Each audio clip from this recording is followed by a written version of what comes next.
Hello student, कैसे हो आप सभी। आज शुरू करेंगे फार्मास्यूटिकल केमिस्ट्री का सबसे पहला chapter introduction to pharmaceutical chemistry, जिसमें हम पढ़ेंगे इसका स्कोप और फिर उसके बाद एरर्स। ठीक है, तो चलिए स्टार्ट करते हैं। अगर बिल्कुल बेसिक में जाओगे तो फार्मास्यूटिकल केमिस्ट्री फार्मेसी का एक ब्रांच होता है, जिसमें हम इनऑर्गेनिक और ऑर्गेनिक केमिस्ट्री पढ़ते हैं। किस चीज़ की? ड्रग की, ड्रग मॉलिक्यूल की, कंपाउंड की, है ना। मतलब उसका structure, chemical, biological, pharmacological aspect देखते हैं। मतलब कि मार्केट में अगर कोई एक नई ड्रग आई है, अगर आपको पता ही नहीं है कि उसका फार्माकोलॉजिकल एस्पेक्ट क्या है, इसका स्ट्रक्चर क्या है, तो आप कैसे समझोगे उस ड्रग को। ठीक है, तो ये बहुत इम्पॉर्टेंट है। क्या इम्पॉर्टेंट है? फार्मास्यूटिकल केमिस्ट्री ब्रांच है हमारे फार्मेसी का और बहुत इम्पॉर्टेंट है, तो इसको अच्छे से पढ़ेंगे।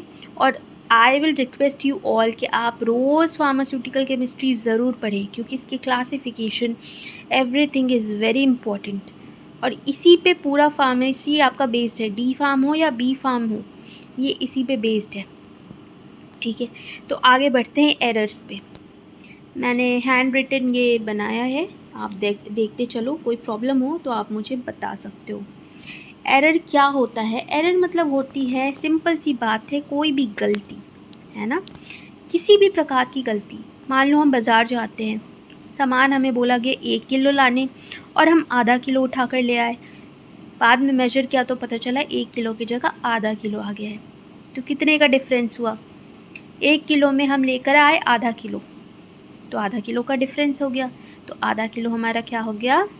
मतलब 500 ग्राम इज़ आवर एरर। हमसे गलती हुई है उतने की। एकदम लेमैन लैंग्वेज में बता रही हूँ और आप समझो इसे। तो इसको डिफाइन करेंगे, difference between exact value and observe value.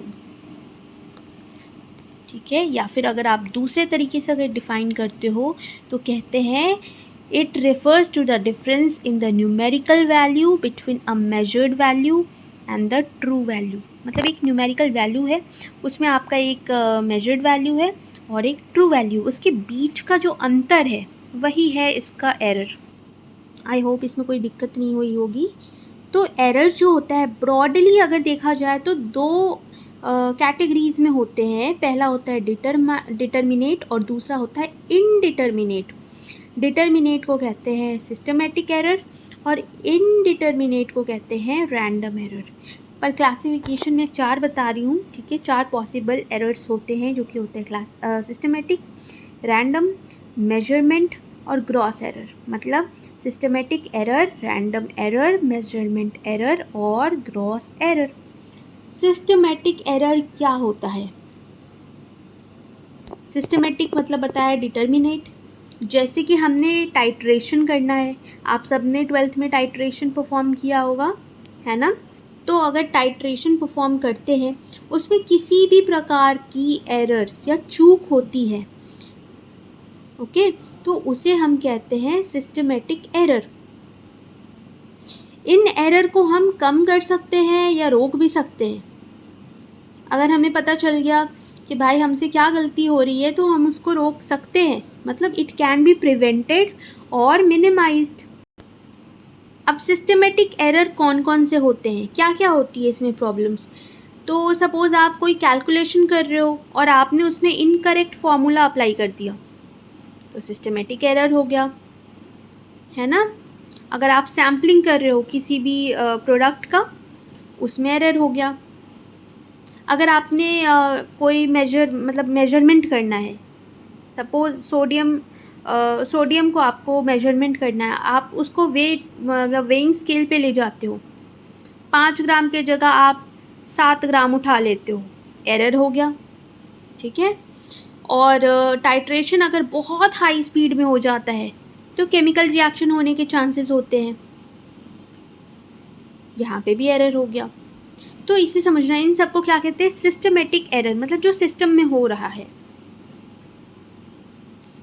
दूसरा है इनडिटर्मिनेट एरर, जिसको रैंडम एरर कहते हैं। रैंडम एरर ये क्या हुआ? जैसे कि आपने सैंपल को अच्छे से हैंडल नहीं किया, वो आपसे गलती हुई है तो रैंडम हो गया। अगर आपके पास लैब में इक्विपमेंट सफिशिएंटली नहीं है प्रोवाइडेड, आप कैसे करोगे फिर? यहाँ दिक्कत आ गई। अगर आप सैंपल को मतलब सैम्पलिंग करने के बाद अपने एपरेटस को अच्छे से वॉश नहीं कर रहे हो, उसमें किसी भी प्रकार की अगर पुरानी केमिकल्स लगे हुए हैं तो आपके एरर आ सकते हैं। बहुत बार ऐसा लैब में होता है कि हम अच्छे से वॉश नहीं करते और उसके वजह से प्रॉब्लम आ जाती है, एरर हो जाता है, पूरा का पूरा आपका सैंपल ख़राब हो जाता है। अगर ऑपरेटर्स है,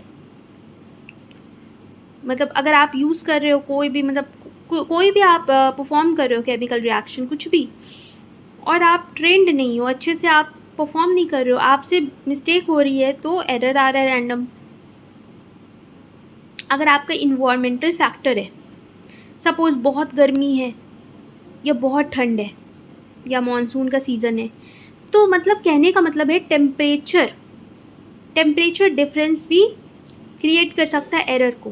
ह्यूमिडिटी, बहुत बार ह्यूमिडिटी प्रॉब्लम क्रिएट करती है, तभी कहा जाता है कि रूम टेम्परेचर में या सर्टेन टेम्परेचर में आपको करना है। कोई भी रिएक्शन का एक प्रोटोकॉल होता है, आपको उसके अकॉर्डिंग चलना होता है, टेम्परेचर के अकॉर्डिंग भी चलना होता है। ठीक है। तीसरा है हमारा मेजरमेंट से समझ में आ रहा है, अगर आपको लेना है 10 ग्राम और आप ले रहे हो कम या ज़्यादा, मेजरमेंट में प्रॉब्लम आ रही है तो एरर हो गया। और ग्रॉस हो गया मतलब कुल मिला जुला के कोई भी मिसलेनियस एरर हो रहा है तो ग्रॉस। क्लियर है? तो ये क्लासिफिकेशन है, आई होप ये समझ में आ गया होगा क्या क्या था, सिस्टमेटिक, रैंडम, मेजरमेंट और ग्रॉस। आगे बढ़ते हैं। मेथड ऑफ मिनिमाइजिंग एरर, आप किस तरीके से अपने एरर को कम कर सकते हो। मिनिमाइजिंग मतलब कम कर सकते हो। ठीक है।